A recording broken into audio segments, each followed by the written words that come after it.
حضرت ابو بکر صدیق کا زمانہ تھا تو ایک شخص ملک شام کا رہنے والا، بڑا قرضہ چڑھ گیا اس پہ،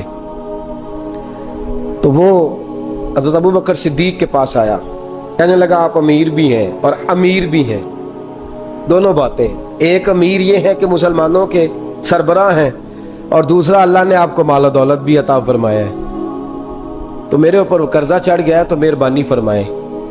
وہ کہتا ہے حضرت صدیق اکبر نے میرا ہاتھ پکڑا، گھر کے اندر لے گئے، باہر سے دروازہ بڑا اعلیٰ تھا لیکن گھر کے اندر گیا تو چارپائی بھی کوئی نہیں تھی، کھجور کی چٹائیاں بچھی ہوئی تھی، کھجور کی چھال کی، اور وہ بھی پھٹی ہوئی۔ فرماتے ہیں سیدنا صدیق اکبر نے بٹھا لیا مجھے اور مجھے کہنے لگے یار تجھے ایک عجیب بات نہ بتاؤں؟ کہ بتائیے۔ فرمانے لگے 3 دن ہو گئے میں نے اناج کا دانہ بھی نہیں کھایا، کھجور کے اوپر گزارا کر لیتا ہوں میں، آج کل حالات میرے ٹھیک نہیں ہیں۔ لگا جی پھر میں کیا کروں؟ تو آپ فرمانے لگے تو عثمان غنی کے پاس جا۔ کس کے پاس؟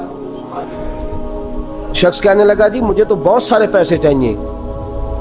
تو آپ نے فرمایا تیری سوچ وہاں ختم ہوتی ہے جہاں سے عثمان کی سخاوت شروع ہوتی ہے، تیری سوچ وہاں تو جو سوچتا ہے نا اتنے ملیں گے، تیری ختم ہوتی ہے سوچ جہاں سے عثمان کی سخاوت شروع ہوتی ہے، تو جا۔ کہنے لگا جی آپ کا نام لوں؟ فرمایا ضرورت ہی نہیں پڑے گی۔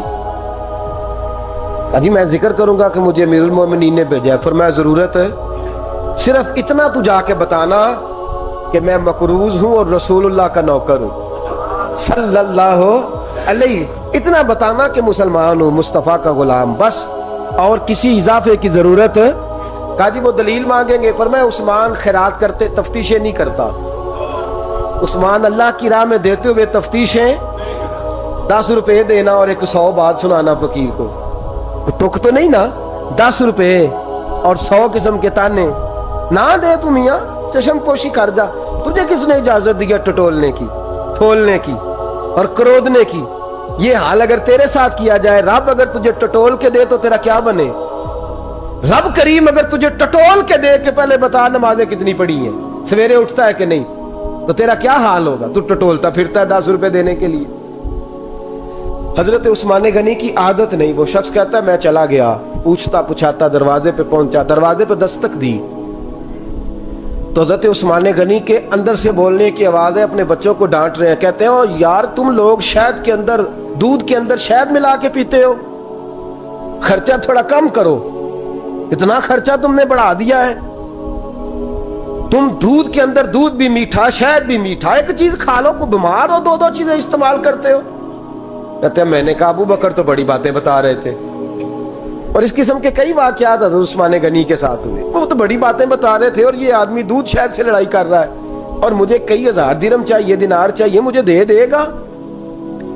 فرماتے ہیں اب وہ ڈانٹ کے باہر آئے، میں دروازے پہ تھا، آتے ہی کہنے لگے میں آیا نا تو جب میں نے السلام علیکم کہا تو وہ سمجھ گئے میں مسلمان ہوں۔ کہتے ہیں وعلیکم کہا تو پہلا جملہ انہوں نے جو بولا وہ ان کے بڑے پن کا مظاہرہ تھا۔ کہنے لگے بچوں کو ایک بات سمجھانی تھی، آنے میں مجھے 1.5-2 منٹ لگ گئے، تو دروازے پہ کھڑا رہا، مجھے معاف کر دینا۔ بڑے لوگوں کی بڑی باتیں، بڑے لوگوں کی بڑی باتیں، اتنا بڑا قد ہے اتنا بڑا اخلاق ہے۔ کہنے لگے تجھے ایک بات بچوں سے کرنے لگ گیا تھا، تجھے انتظار کرنا پڑا، ذرا درگزر کرنا۔ کہتے ہیں پھر انہوں نے دروازہ کھولا، جو اس وقت ان کا ماحول تھا حویلی کا، ڈرائنگ روم کا، جو بھی، مجھے بٹھایا۔ کہتے ہیں میرے لیے جو پہلی چیز آئی وہ دودھ کے اندر شہد ڈال کے وہ لائے۔ کہتے ہیں میرے دل میں خیال آیا گھر میں جھگڑا کر رہے تھے، مجھے پلایا، اس کے بعد کھجوروں کا حلوہ آ گیا۔ کہتے ہیں میں نے کہا بچوں کو کہہ رہے تھے ایک میٹھی چیز استعمال کرو، میرے لیے 3 آ گئی ہیں، 3 آ گئی، عجیب شخص ہے۔ کہتے ہیں میں لیکن ابھی میرا تصور جمع نہیں، میں نے کہا اتنا تگڑا نہیں جتنا حضرت ابو بکر نے بتایا ہے۔ کہتے ہیں کھلا پلا کے نا پھر پوچھنے لگے کیسے آئے ہو، کیسے آئے ہو؟ تو کہتے ہیں میں نے کہا کہ جناب میں مجبور ہوں، آج بہت سارے لوگ ہیں نا جن کے پاس کسی کی بات سننے کا ٹائم ہی نہیں، کہتے ہیں موٹی موٹی بات کریں، آخری۔ حضرت عثمان غنی پوری کھلا پلا کے کہنے لگے کیسے آنا ہوا؟ کہتے ہیں میں نے کہا جی میں مسلمان ہوں، ملک کے شام کے مضافات کے ایک گاؤں کا رہنے والا ہوں، کچھ کاروباری مشکلات آئیں تو میں مقروض ہو گیا، میرے اوپر قرضہ ہے، مجھے کچھ پیسوں کی حاجت ہے۔ فرمانے لگے میں نے کچھ پیسے کہا، انہوں نے ایک آواز دی تو ان کا غلام آیا ایک اونٹ کے اوپر لدا ہوا سامان لے کے۔ کس کے اوپر؟